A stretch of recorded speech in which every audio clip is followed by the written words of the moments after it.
Hélène Carrère d'Encause, bonjour. Bonjour. Vous êtes académicienne, vous êtes secrétaire perpétuelle de l'Académie française. Mais c'est peut-être d'abord à l'historienne de la Russie que je voudrais poser ma première question. À votre avis, quel est le regard de la Russie actuellement sur ce qui se passe en Europe, sur cette crise institutionnelle de l'Europe? Est-ce qu'elle souhaite son éclatement? Alors non, certainement pas. Et je voudrais dire que c'est justement le moment où celui qui va redevenir président de la Russie, Vladimir Poutine, présente lui-même un projet, car le seul projet clair qu'il annonce jusqu'à présent sur ses intentions à venir, c'est celui qui touche ce qu'il appelle l'Union eurasienne, c'est-à-dire une sorte d'Union européenne à la dimension de ce qu'a été autrefois l'Union soviétique et peut-être plus largement un pont entre l'Europe et l'Asie. C'est très intéressant. Ça montre bien qu'il croit à la nécessité de ces regroupements et non pas à des éclatements. Et par conséquent, la Russie ne joue pas du tout la carte d'un éclatement de l'Union européenne. D'ailleurs, Vladimir Poutine, il a écrit un très grand article pour expliquer ce projet. Personne n'en parle, mais c'est un projet de politique étrangère extraordinairement important. Et il se réfère à l'Union européenne. Il dit, on voit bien comment l'Union européenne s'est constituée. Il y a un moment où on ne peut pas vivre seul, où il doit y avoir une conjonction des intérêts, des inquiétudes et tout cela. Est-ce qu'il y a une volonté peut-être aussi de se rapprocher très fortement de l'Allemagne, ne serait-ce que pour des questions énergétiques? Est-ce qu'il n'y a pas quand même cette tentation de jouer la carte de l'Allemagne plus que celle de l'Europe et plus en tous les cas que celle de la France?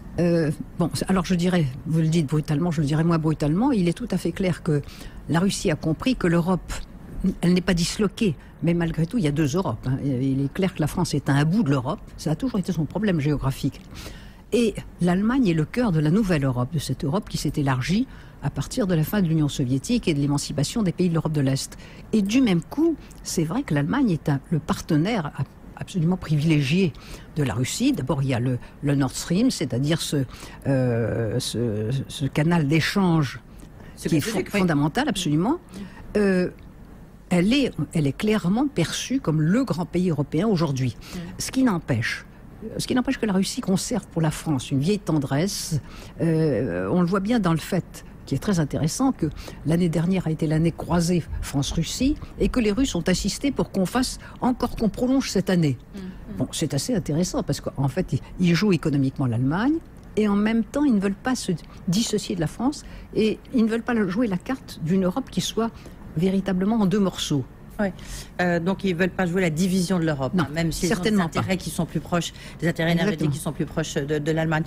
Autre question autour de la politique étrangère de la Russie, c'est le rôle qu'elle joue notamment en Syrie. Il y a un veto très net des Russes pour intervenir, pour que l'OTAN intervienne en Syrie. Et pourquoi, en fait? Est-ce que vous avez une explication peut-être? Oui, absolument, parce que j'ai même entendu Vladimir Poutine s'exprimer là-dessus. Il est clair que la Russie a tiré les leçons de ce qui s'était passé en Libye.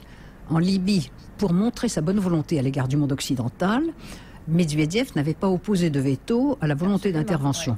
Et comme Poutine était très réservé là-dessus. Et il dit, nous avons été roulés, parce que le mandat n'a pas été respecté, c'était un mandat limité.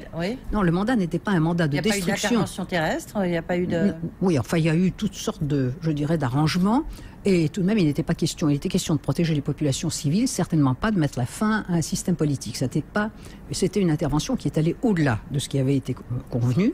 Et ce que dit Poutine très clairement, il dit, nous en avons tiré la leçon. On ne peut plus donner des mandats comme ça parce que les Occidentaux pensent qu'on peut faire n'importe quoi. Et ça se paye en Syrie, ça c'est incontestable. Alors, de surcroît, on peut ajouter que la Russie a en Syrie des intérêts qu'elle n'avait pas tout à fait en Libye. D'abord, le port de Tartous en Syrie est un port qui sert à la Russie déjà et qui pourrait devenir... Il ne faut pas oublier que la Russie a perdu ses positions maritimes quand l'Union soviétique a explosé. Et par conséquent, l'Ukraine et la Géorgie. Exactement. Et le port de Tartous est un des ports qui pourrait servir de base à la Russie. Et puis deuxièmement, la Syrie a toujours été un vieil allié de la Russie. Dans le jeu que l'Union soviétique avait pratiqué dans les pays arabes en cherchant des régimes avancés, la Syrie a été l'allié peut-être le plus conséquent. L'Égypte avait chassé les experts soviétiques en 1972. Elle avait vraiment humilié l'Union soviétique. Et la Russie, c'est tout de même l'État qui continue l'Union soviétique. Ce n'est pas le successeur, mais qui le continue. La Syrie s'est toujours montrée plus proche.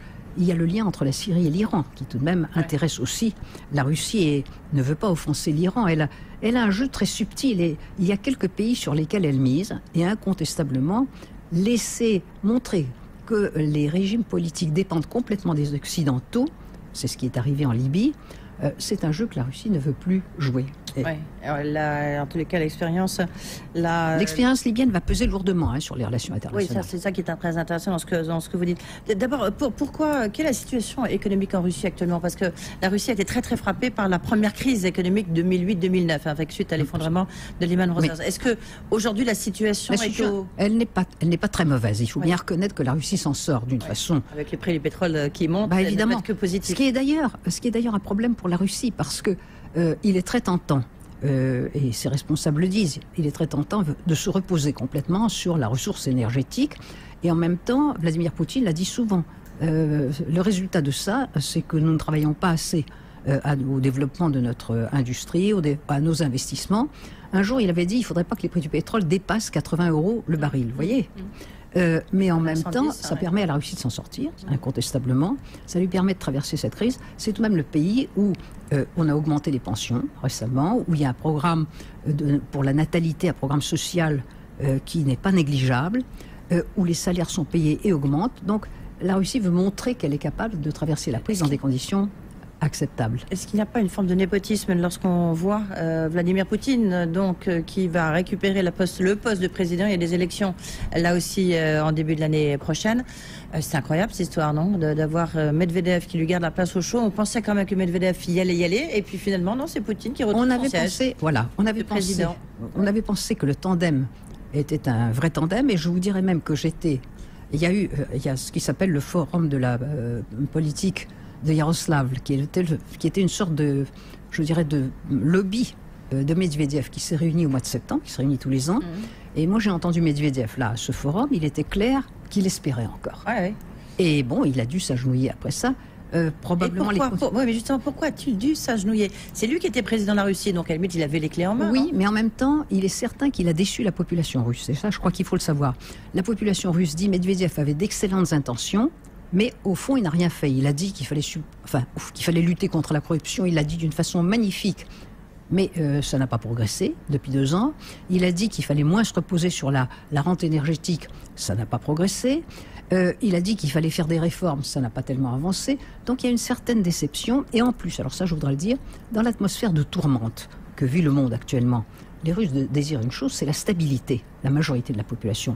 Et qui est-ce qui incarne cette capacité de stabilité pour eux? Eh bien, c'est Vladimir Poutine. C'est Vladimir Poutine, le sportif qu'on voit toujours, absolument, avec un corps d'athlète. Merci beaucoup, Hélène Carrière-Lancos. On marque une pause, on se retrouve dans un instant. Et là, on essaie de comprendre à quoi sert encore l'Académie française.